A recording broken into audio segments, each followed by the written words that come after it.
आनंदाचा कंद उभा पांडुरंग गोपाळांच्या संगीत होत आला.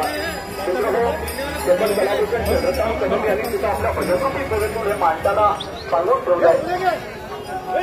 कोण कुठल्या जातीचा आहे, कोण कुठल्या पंथाचा आहे, त्याची बेरीज वजाबाकी पांडुरंग करत नाही.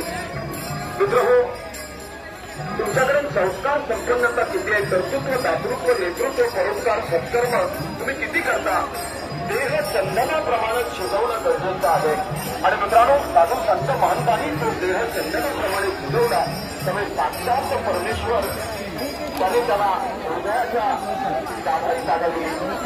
विश्वाच्या गाडीपटावर कोट्यवधी रुपये खर्च करून तुम्ही कुठलीही जागा विकत घेऊ शकता. परमेश्वराच्या हृदयात जागा विकत घेण्याची मार्केट कुठेही नाही. ती जर जागा तुम्हाला स्थान निर्माण करायचं असेल तर दाखवतो